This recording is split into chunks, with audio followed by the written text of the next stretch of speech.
Alrighty, let's get to this. Welcome everybody to part 2 of my review of Galactic Scoundrels. The first one is in the description down below. First, a link to the first one, which was a more of a first impressions look at the game, since I hadn't done a playtest yet. I did do a playtest this weekend, and here's the box. Game of Space Western Mayhem for 3 to 5 players. Quickly look at the art on the box. I'm not going to really get into the art and whatnot. That's all in the first video. But I have now done a playthrough of Galactic Scoundrels, and I must say it was everything I was hoping it was going to be. It is great fun. I wrangled up 2 friends of mine, and Friday after work we all got together and went through a first playthrough of this game. Now I will say, once you're playing it for the first time, it's gonna go a little bit slow. I mean, unless you're like a tabletop card game connoisseur, and you know, it'd be a breeze for you. But learning the mechanics, the steps, whatnot, it was a little slow at the start, but as we progressed to like a next job or the next job, it went quicker each time. So now, one thing I did talk about in my first video was this page in the rulebook, a quick reference. Does not seem to want to focus very well. So these cards are the cards that you kind of go through each round that you're playing with. Traits, character, encounter, twist, crew, cargo. On the job, they do this. Off the job, they do this. Quick little reference guide, which I think was brilliant for them to add it. However, I do think we need at least one for each player that is possible in this game. So 3 to 5 players, I would suggest 5. So what I did that day, along with these, because you only get 2 of these as well. This is on the back of this. This is on the back of this, basically. So I set this down on a scanner with this like this like this. Made my own copies. I'll probably make some copies like on nicer cardstock or whatnot. So that lighting is just killing. But you'll see it's the back of the book. And then on the other side, I have this here. So it kind of helps keep these in good condition. Don't get ripped up, torn up. Which, speaking of, very good material. So let's see here. I made 5 copies of that. So that's just something I recommend. Would be added, or maybe, I don't know. So put that off to the side for a minute. Now all the cards come in this little nifty little box. The die go here. You have your rubber bands to hold the cards. Now what I did, let's get this out of the way for a second.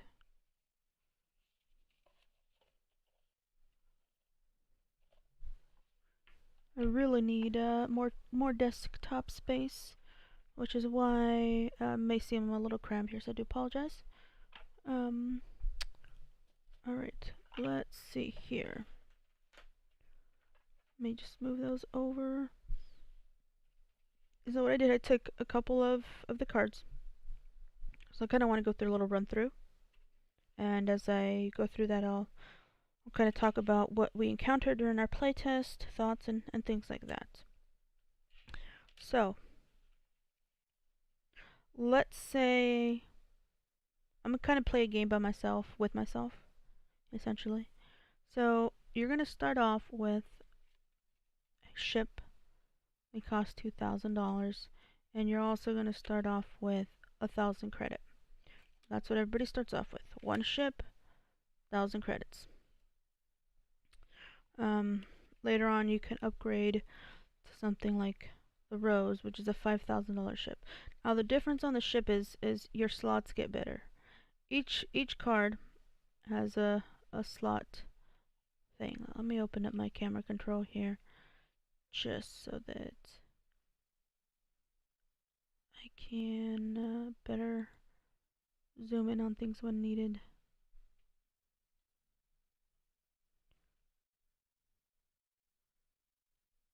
That is not what I wanted. Oh, there it is. Yeah, okay, that'll work. So, for example,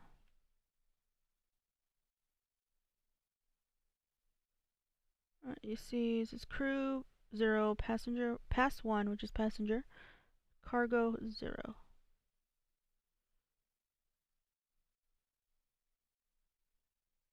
The Rose has 1 pass, 1 cargo. So as they get more expensive, your slots get better, essentially. So during, okay, so I'm gonna put my Wild Mare, which is the ship I actually started with in our playtest this weekend. I have 1 passenger. But essentially, everybody's gonna get 5 of these. 5 of the Galactic Scoundrel cards. So let me grab 5, 3, 4, 5. So I got an encounter and 4 traits, which, let me tell you, is great if you're on the job, because somebody's gonna play an encounter or something, character card or something. Your traits are what you use to kind of, you see these have icons. This is a bluff icon, which is this icon here. I would be able to use this particular card to cancel out this one, essentially. My first run through was really difficult. That's one thing we talked about. Now I still came ahead. I still finished the job, got my money. Just a little bit less money than I was expecting because I had to pay off some people. You kind of, on the first run through, you skip the spaceport, which begins the second job run through, which the spaceport is where you have the ability to discard cards you don't like and draw up to 5 again. Where's this spaceport? Visiting a spaceport is a chance for players to prepare for the next job, beginning with the person to the left of the one who finished the last job. Each player may take 1 or more of the following actions. Scavenge, which is basically if you don't have 5 cards, you go back up to 5 cards. You can discard up to 2 cards from your hand before drawing up to those 5 if you like as well. This is where you would buy ship. Let's see here. You can pay for a ship using the ship you have as collateral, as each ship, like the Wild Mare is worth 2,000. So let's say there was a ship that was 5,000. I had 3,000 cash, or shall I say credits, and then 2,000 in terms of ship monies, collateral, what my ship is worth. That would make 5,000. Trade that in. Basically, like you're trading in a car. As well, or you hire a crew. Now, we talked about this, my friends and I, while we were playing. It really is kind of a little bit of a handicap for the person on the job. If you kind of get a shit draw, basically. So that's, I mean, that's one thing we kind of were talking about, balance, the balance of the game. Now, it could have been I rolled really bad. So the person that wins the job, and we'll get to that in a minute, rolls the die. It's, hold on one sec. Let's see here. Yeah, so you roll 1d4 plus 3. And unfortunately, I rolled, just as I did there, a 4. 4 plus 3. So that essentially means there's going to be four rounds basically. So I'm sorry, 7. I can't. 4 plus 3. Hello, 7. So when you have opponents, so I'm going to grab some character cards. Essentially, 1, 2, 3. Nope, not that one. 1, 2, 3, 4. Nope, not a trait. 5.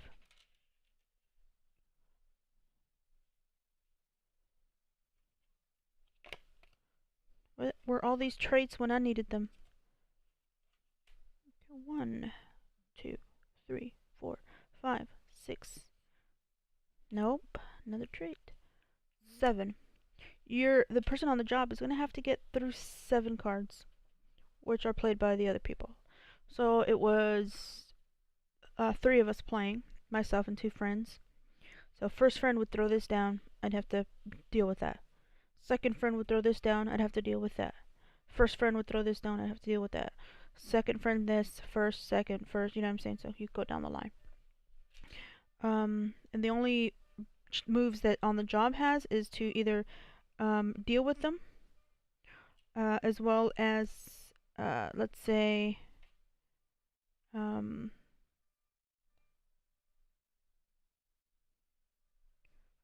this up a bit.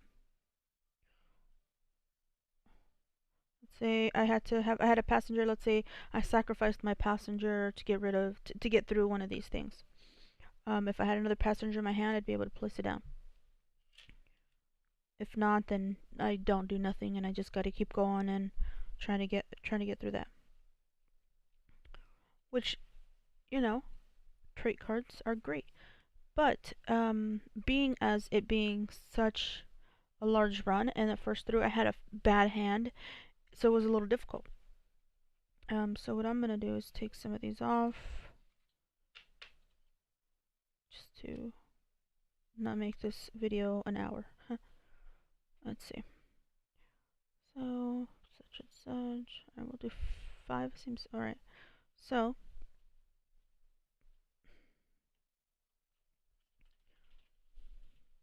there's more cards than this. I just didn't want to place down like all of them. So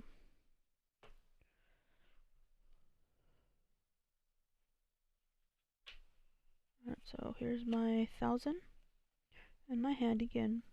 So for example, let's say first friend puts this down, and none of these will be there for, you know, you only put it as you go, but I just placed them down for this video. Tractor beam. So I believe this is actually one of the cards that was discussed. Well, first you start off with alright, I'm getting ahead of myself here. Alright, so first job card is pulled. Alright, we got salvage. Scavenge a wreck in deep space. Bring back what you find. Unless it's a xenomorph, or zombies, or space vampires. Don't bring back space vampires. So this is the job. It's a salvage mission. Oh, I really need a bigger desk. Anybody out there want to get rid of a desk? Help me out. Sponsor a desk for me. Alright, let's move this over just a tad. Alright, this is our job. And then you have to also roll to see what this job is worth.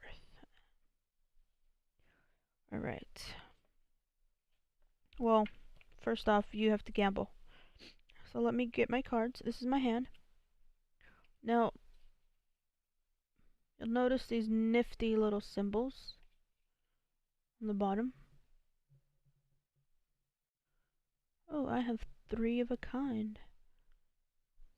And you will notice on the back of your card, it'll tell you what beats what. 3 of a kind is right there. Now, I won this job. I won my job. First play they were doing.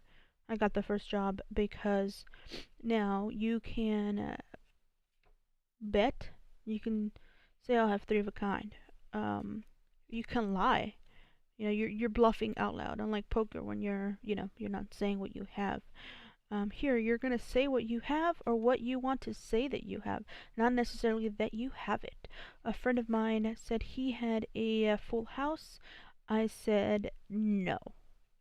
I mean, I used other creative words in my call out, but I basically said he was lying, and he was lying. So then, if you are the person that calls out a liar, you win. You win the job. So I won the job, cause lies. And I knew he was being a liar, because.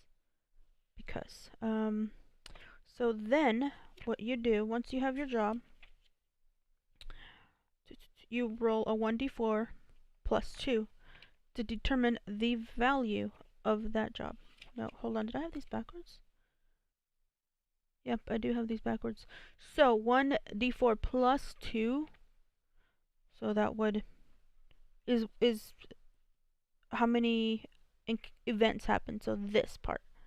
So it is not 1d4 plus 3. My bad. That is my bad. Alright, so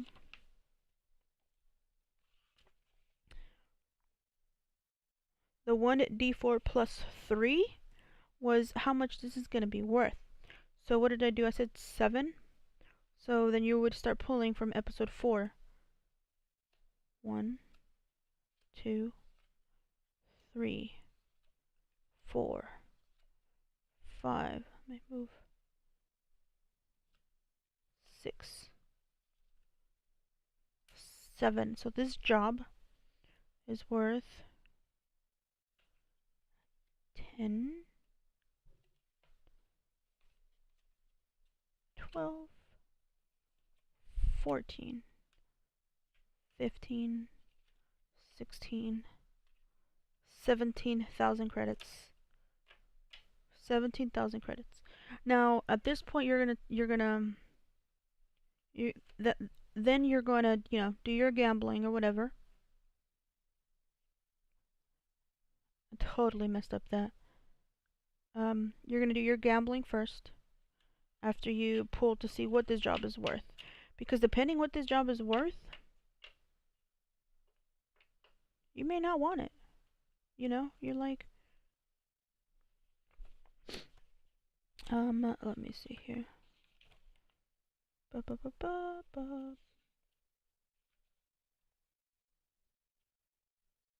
How did we do it last night? Not last night, 2 nights ago. So, what we did was,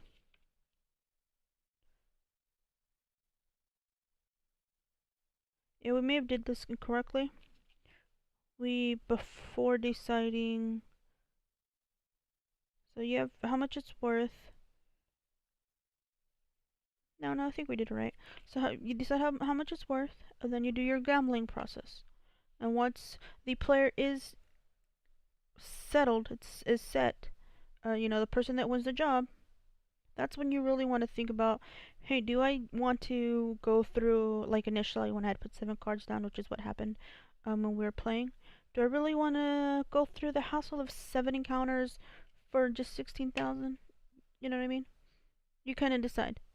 Because at that point you can either take the job, try and sell the card to somebody else, or sell the job to somebody else. You kind of negotiate and kind of go from there. Alright, so we have $16,000 is what the job is worth. I have my lonely little money, 1,000, my ship. Now I have 1 passenger slot, however I have no passengers. So I'm gonna go ahead and grab a passenger just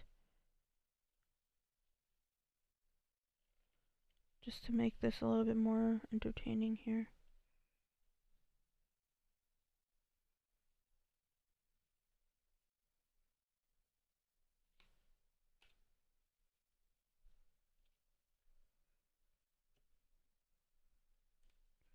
Alright, so 1, 2. Get rid of these. Alright, so now I have 3 traits. 2 characters that I can, you know. So I'm going to go ahead and put a passenger on my ship. Now, we were debating on how best to place these, and we're working with limited table space, unfortunately. So we couldn't, you know, do it around. The book shows you some examples of how to place cards if you like. But the way we did it was we just stacked it up on top, like that. So.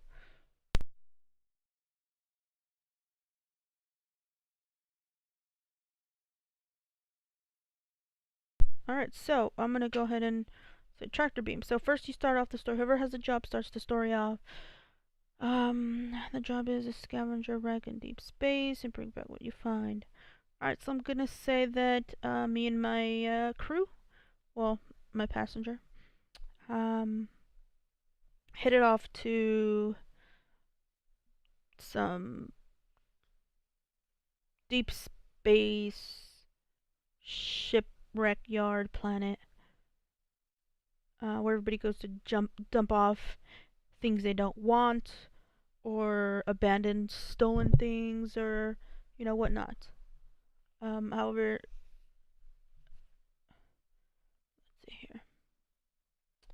So we're headed that way to go ahead and scavenge a wreck that is rumored to have been stashed there. All right, that's my start of the story. Friend drops tractor beam. They would say something like, your ship got pulled in by the Alliance with their tractor beam. I'd be like, alright, look at my hand, what can I do? There's Wits icon, and what is the other one? Where's my card? It's also down here. It is the Wits and the Know-How. Wits is thinking fast and keeping your cool. Know-How is planning, tinkering, and making stuff work. So I only have a Wits that I can use. So I would place this down and be like, well, the Alliance is, heavy-handed with their troops and their, men of blue, 2x2, hands of blue. However, being a good captain that I am, and have many flights and many adventures under my belt, I knew how to disrupt the tractor beam, and was able to get it disengaged and free my ship, so that we were able to continue on our way. Alright, so then that means, bam, I got through that. Next friend would throw down a twist. Now a twist, there's a little bit more work to that. So twist, let me get to the twist section here. Twists. Twist cards are played against the player on the job, and they behave differently than encounter cards. I dropped something. 1 second.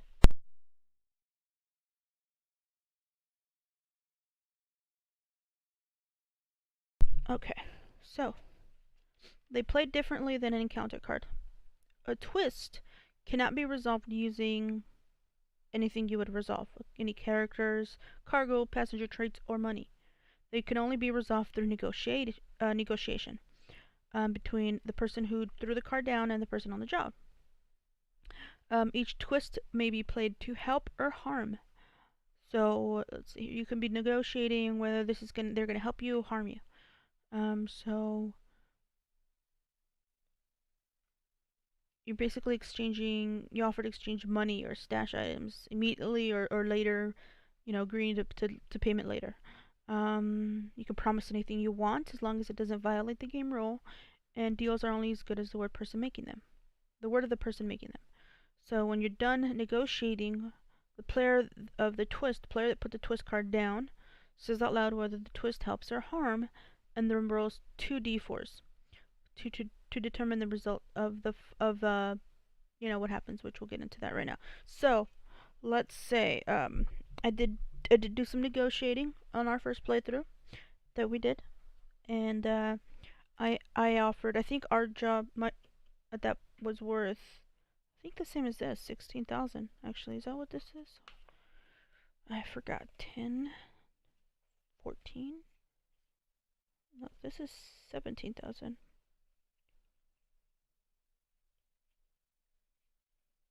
Yeah, this is 17,000. Our first run through, the job was worth 16. So I was like, all right. I offered them 3,000. And they took some collateral in terms of the 1,000 credits I had on me, which was a gamble because that was all my monies, with agreement of the remaining once the job was completed. So you would take your 2d4s,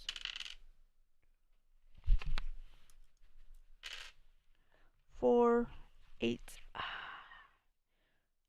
So I rolled an 8. But I'm not gonna roll the 8 because that basically ends the job immediately as a success, which super, I win the money. However, just to keep this going for the purposes of this video, 3 plus 1, so 4. Give the player one card of your choice from your hand. So that player that put the trait card down would have to give me a card from their hand of their choice. So what I'm going to do is grab a card from here as to emulate such person giving me a card. So there we go. Alright, so boom, that's taken care of. And what we did to show how that was taken care of, we would put the money on there to say, to show this is what it was. We also took 2 of the d4s and we put it like this. 3, 4, 5. 1, 2, 3, 4, 5 to kind of show how many events was going to happen during this job. Alright, sweet. So we've gone through 2. Next, friend throws down system governor, which has 3 traits that you can use to defeat it, which is charm, bluff, and credits. In other words, you can pay him off. So friend throws down system governor. It's like, well, you did successfully. Oh, I didn't even talk about what the twist was. So friend said, twist was somebody. Let's see here. Somebody in the alliance was able to track our ship, which could have gone bad or could have gone good. Fortunately, it was a friend we had done business with in the past. So they assisted with giving us blind spots for like the next, I don't know, the next mile or the next quadrant of space. So we would be good. Alright, so system governor. Friend would say something like, oh well, yeah, you may have some help from your alliance buddies, but however, some of the planets that we're going to be passing, one of them has a very greedy governor who's been alerted that you're going to be passing by. So he has deployed soldiers into space to track you down as you pass by. Like, alright. So what I would do, I would throw down a charms card, I believe. So charms, it's good looks, allure, and such. So governor does send out his troops, send out his soldiers. However, we manage to kind of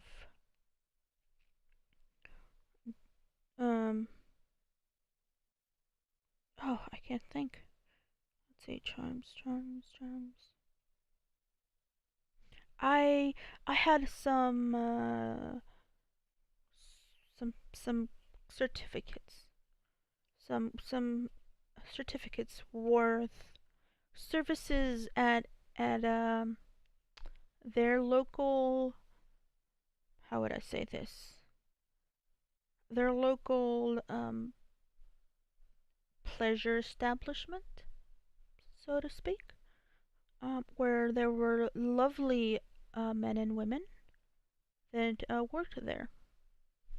Now these soldiers were kind of fed up with being treated the way they were by the governor, so we were able to persuade them to, instead of hunt us down, well, clearly they found us. A lot of them, one ship of us, it was gonna happen. However, we did persuade them to just go off and instead have a good time with these certificates that we gave them. I mean, it was a bummer to lose them, but we did what we had to do. And bam, so got through 3.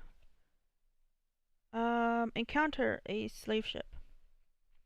Now this is where we also had another discussion on age, which I did mention in my first video. There are some themes, subject matters, that may not be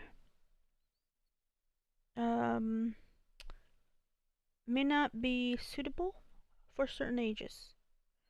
So that is something you would want to, look through. For the most part, there's not that much. You could pull those particular cards from the deck, and everybody still play. But it really depends on the age of the child, and their, it's gonna depend on a case-by-case basis. I have a 15-year-old nephew. I wouldn't have any problem playing this game with him. Although there's a couple cards in here that I would not like. I mean, I'm sure, I know he knows, but it's not something I still want to have a conversation about. So, I mean, there is no age listed for this game. There's no age, suggested age. So that's kind of, I guess, on the player's end. I would just pull the couple cards. I haven't seen all the cards yet, obviously, because we only actually got through episode 4, because it did take us quite a while. We planned to meet at about 5:30 after everybody got off work. That 5:30 turned into about 6:45, 7, because we decided on getting some food and drinks and getting set up and, have a good time playing this game first. And we played until about 10 o'clock. I believe it was.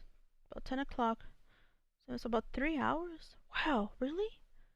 That went by super fast. So this game says it is 60 to 90 minutes, something like that. Let me pull that up real quick. On Board Game Geeks.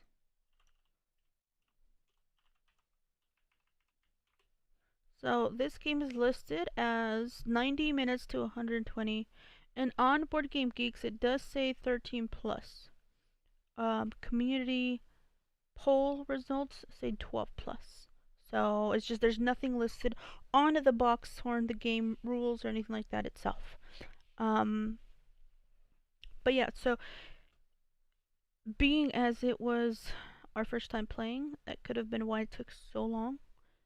And just because of the kind of group it was, we tend to chatter and joke and things like that. So 90 to 120 minutes Now I'm wondering if that's per episode, because there are 3 episodes, and depending on how many cards you roll, because you saw at first I rolled 7 events essentially, it can take a while. Um, so it is what it is. All right, friend throws slave ship down. Encounter. It has the fancy moves simple, which is brawling and shooting. It has the know-how, which again is planning, tinkering, and making stuff work. It also has the credits to buy yourself out of this. So, being as it is a slave ship, let's see here. The slave ship encounters us and tries to force their slaves to overtake my ship. However, being as they were slaves, I decided to help them out, and using some fancy moves, I liberated those slaves and were able to let them go on their merry way back to their homes that they were abducted from. Yay me! Alright, so I got through that encounter. I still have my credits. I still have my passenger. Now friend throws last card down, Repo Man. Which I don't know how that would fit into the story. Alright, yeah, so we arrive. Friend says that we have arrived safely to where we were going to salvage. However, there was somebody else there already doing that, and had heard about this mysterious ship, this mysterious wreck that was rumored to have been stashed there with all these valuable items. Let's see here. Stolen medications, stolen liquor, stolen ship components, you know, all this good stuff. We get there and he's there ahead of us and set a trap for anybody that may have come and tried to do exactly what he was already doing. So he set these traps up around the perimeter. They kind of grabbed onto our ship and was basically shooting beams into it, trying to raise the ship's thermal temperature to the point where our core would overheat and explode. So this Repo Man is a real dick. However, I have a character.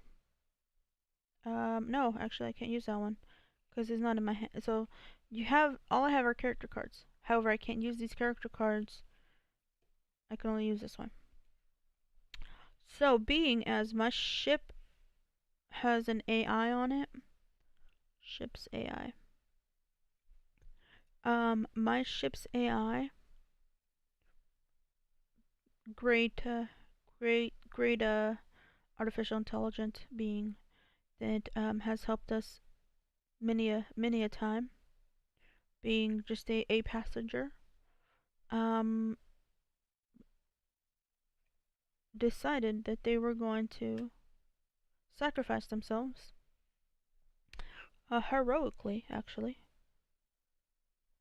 with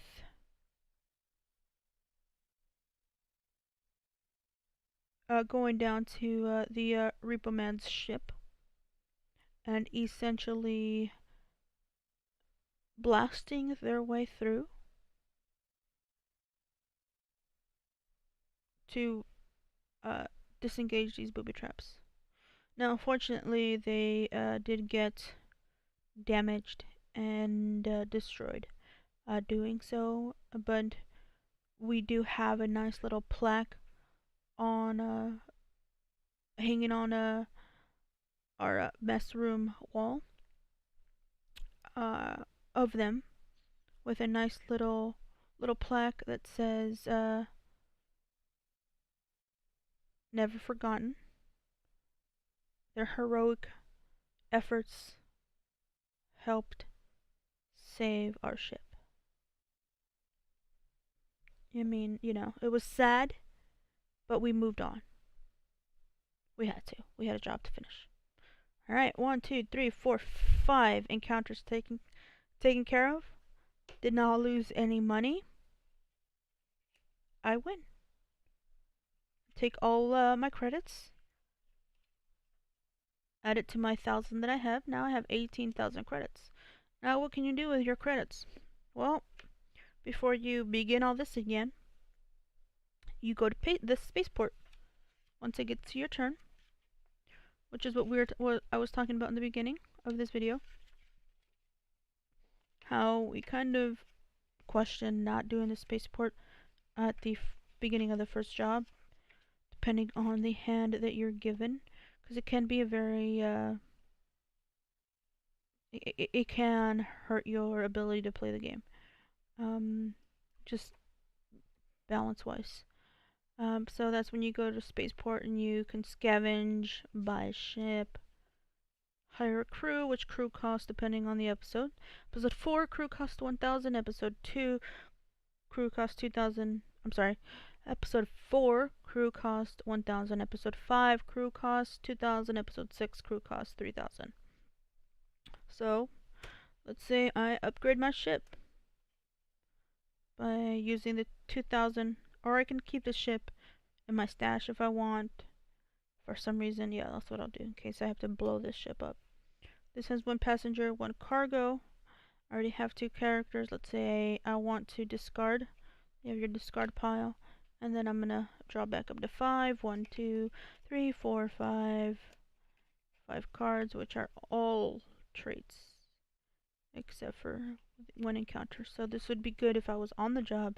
This would be bad if I was trying to screw somebody over. Because I couldn't use these to screw anybody over. Except for the encounter.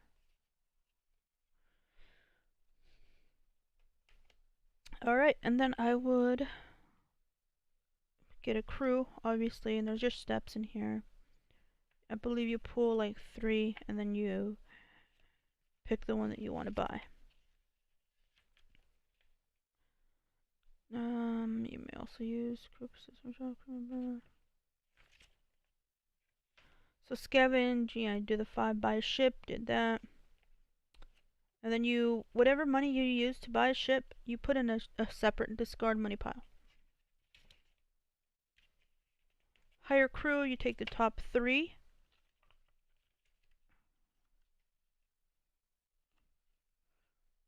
Narcoleptic doctor. Type 6 android pleasure model. Not even touching that, but again, as you see, subject matter, etc., etc. Obsessive compulsive mechanic. So you would pick which one you want, and then you would pay for it, and then you would, you know, put it down or whatnot. But this ship doesn't have a crew slot. It has cargo. So you essentially would get your cargo, and you go through the steps. It's all in here, but just to get this. I got panic-inducing cargo, which you can also use, you know, in your storyline and how to get away with things, whatnot. Alright. And then you have, I have a passenger slot. Don't have any passengers here, so I can't put a passenger. And then you essentially repeat all the process of the gambling, or you also keep, whoever wins the job, you keep the job as a souvenir. Give the job card. But then you go through the process of flipping over another job, bank heist. Gamble to see who gets it, or do all the roll for how many events, how much it's worth, and yeah. That is Galactic Scoundrels. It was great fun. I enjoyed it very much. The Kickstarter happens tomorrow, June 25th. I will have a link down in the description for that as well. I highly recommend, if you like storytelling, if you like the whole Firefly-esque feel, yeah, I mean, totally recommend this game. It's great fun, and see here. This is their page. PlayGalacticScoundrels.com. They have another little quicker video of how to play. Super fast how to play, so you might want to look at that. 17 hours, 53 minutes, 13, 12, or whoa, what happened to 12? You all saw that, right? It went 13 to 11. But yeah, here we go. That's how long until Kickstarter begins.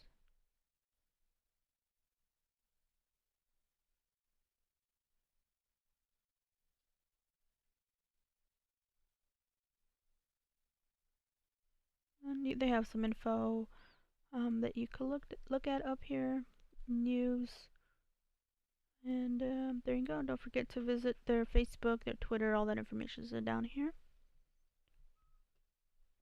And that's it. I want to thank you all for watching, and I really, really, really believe this is going to be a very great game.